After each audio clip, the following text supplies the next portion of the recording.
Hi everyone, my name is Akiva Naiman. I'm the director for Northern California, as well as director for NCSY BILT, summer program that NCSY runs for 5 weeks in Israel. It's an amazing program to go on. This is my 4th year of NCSY, and I'm loving every moment of it. And I would like to tell you a little bit about Parshat Vayeishev, or in English, Parshat Vayeishev.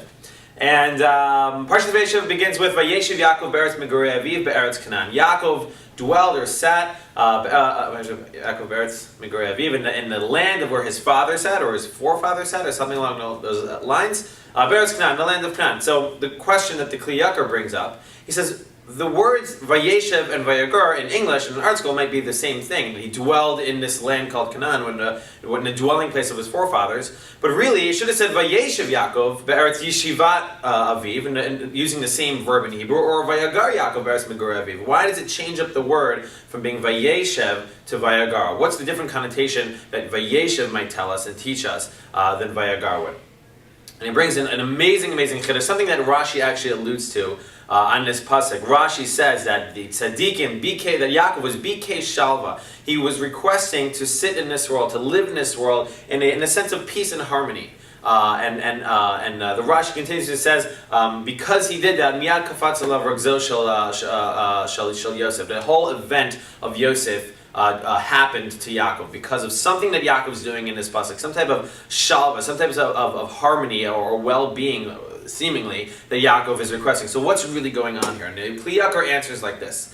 He says, Yaakov was requesting to do something. He was looking to do something that his father Yitzchak and his father Abraham never did.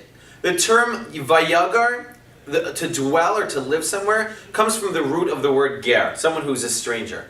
Someone who's a stranger and going through a strange land. If you're flying somewhere and you're stopping off in Spain in a random airport you've never been, you're always looking around. You're not sure where you are. You don't really understand the signs that are in Spanish. You're trying to figure out what salita means, and you don't really know what's going on. And so you're always looking around. You're constantly on the alert. That's the term to live somewhere as a stranger, as someone who is always looking out for that next opportunity. And Yitzchak and Avram as well always lived in this world. It wasn't about their geographical location in Canaan.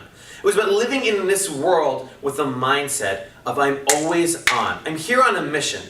Yitzchak and Avram knew that they were here on a mission sent from Hashem, saying, you are here to create the Jewish people, to make yourselves and the world a better place. And they knew that, and they were always living with that mindset. Sure, they took breaks. Sure, they took a vacation. You got to take breaks. That's what Shabbos is all about. That's what regulating yourself and knowing when to take a few days off is all about. But they were always coming back to that mission. Their vacations were to re-energize themselves, to come back to their mission statement.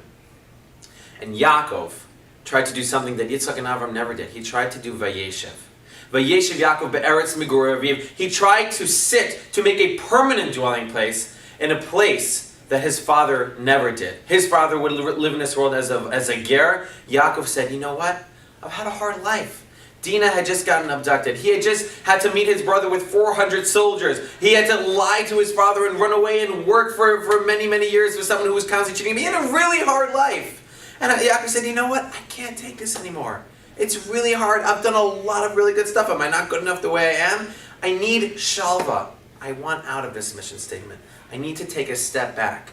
And Yaakov took a step back from that leadership position that he had of being constantly on, of always looking for those opportunities to be involved, to engage with those around him. And because possibly he stopped engaging with those around him, his family, that's why the whole Yosef story happened. He wasn't perhaps as aware of what was going on with his sons. Rabbi Akiva says he says Vayeishev Yaakov, not Yisrael. Why is he called Yaakov and not Yisrael? The name Yaakov is when it's talking about more of him as just a regular person. Yisrael is when he's more conscious, more spiritual, the nafshi aspect of him. And right now he's just being Yaakov.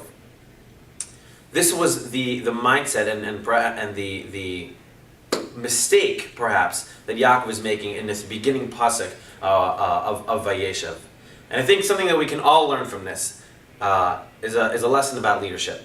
A leader is someone who always has to be a leader. Even if a leader ever wanted to stop being a leader, it's not that he couldn't do it because I have jobs to do. You literally can't. Once you're in that position where you affect other people, and you are influencing other people, and you are educating other people, and we all do. We all do in some small way, if it's a kind word, if it's a smile, if it's to our friend, parent, or a child.